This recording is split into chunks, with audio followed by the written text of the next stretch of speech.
ভাই বাইকের তেল আছে? এই মি আপনি জানেন না সারা বাংলাদেশ তেলের সংকট, আমি তেল পাবো কই? আমার এনে কোনো তেল মেল নাই জান। ভাই অনেক বড় বিপদে পড়ে আইছি, 5 লিটার তেল নিমু, কিছু টাকা বাড়াই দিমু না, দেন না? ও আচ্ছা ভাই, সমস্যা নাই, দিতে পারবো। আপনি 5 লিটার তেল নিবেন, প্রতি লিটার 300 টাকা দিন লাগবো। 5 লিটার তেল 1500 টাকা। আচ্ছা ভাই, কোনো সমস্যা নাই, দেন। আচ্ছা ভাই দাঁড়ান, দিতাছি। ভাই এই ধরেন 5 লিটার তেল হয়েছি না আমার এনে, এবার দিতাছি। পরবর্তীতে যদি তেল নিতে আয়েন 500 লিটার লাগবে। আচ্ছা ভাই, সমস্যা নাই।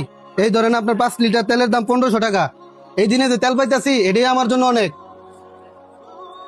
ভাই তাড়াতাড়ি আমার 1 লিটার তেল দেন। এই মিয়া তেল কই পামু? আমার কাছে কোনো তেল নাই। ভাই আমি আপনার দুটো ভাও ধরি, আমার 1 লিটার তেল দেন। আমার বন্ধু অ্যাক্সিডেন্ট করে রাস্তার মধ্যে পড়ে রইছে, আপনি 1 লিটার তেল দিলে আমার বাইকের মধ্যে বইরা হসপিটালে যাবো না, হসপিটালে যেতে পারতাম না। এই ধরো 1 লিটার তেল হয়েছি, এবার টিয়া দাও। এই ধরেন ভাই। এই মিয়া কত দিছেন? কত দিচ্ছি মানে 1 লিটার তেলের দাম 120 টাকা, 120 টাকা দিছি। এই মিয়া আপনি কি পাগল হয়ে গেছেন গা? আপনি কি জানেন না বাংলাদেশে তেলের সংকট? 1 লিটার তেলের দাম 500 টাকা। 500 টাকা লাগবে, নিলে নেন, না নিলে দেন গা। ভাই আমার কাছে 8 টাকা নাই, 120 টাকা ছিল, আপনি তেলটা দিয়া দেন না। আপনি তেল না দিলে আমি আমার বন্ধুর বাঁচাতে পারতাম না। এই মিয়া আমি কি করতাম আপনার বন্ধুরা না বাঁচাইতে পারলে? 500 টাকা নিচে 1 টাকা কম রাখতাম না, জানেন তে? ধরেন টিয়া।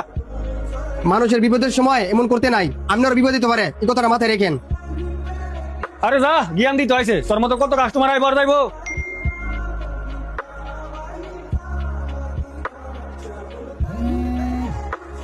হ্যালো ভাই, তুমি কই? আব্বাই তো স্টুপ করছে, তাড়াতাড়ি বাইতে ও। আচ্ছা আমি এখন আইতাছি।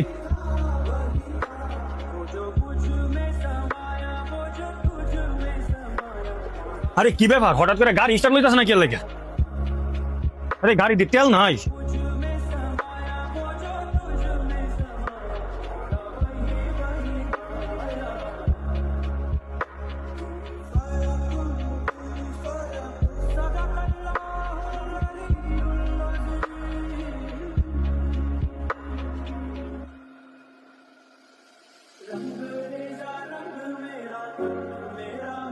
ভাই তেলের বোতলটা খুললা বাইকে বইরালান। ভাই চিন্তা করেন না, আপনার টিয়া দেওয়া লাগতো না। তেলটা বইরা তাড়াতাড়ি বাসার যান, বাসার গিয়ে আপনি আব্বার হসপিটালে যান। ভাই আপনি আমার মাফ করে দিয়েন। 500 টাকার জন্য আমি আপনার লাগে খারাপ ব্যবহারটা না করছি। আপনি আপনার বন্ধুরে না বাঁচায় আপনি আমার তেলটা দিয়ে লাইছেন। ভাই সমস্যা নাই, আমার অন্য ভাই বাজাররা আমার বন্ধুর হসপিটাল নিয়ে গেছে। আর মানুষের তো মানুষের জন্য। ভাই এখানে আর দেরি করেন না, তাড়াতাড়ি বাসায় গিয়ে আপনি আব্বার হসপিটাল নিয়ে যান। আপনার অনেক ধন্যবাদ ভাই।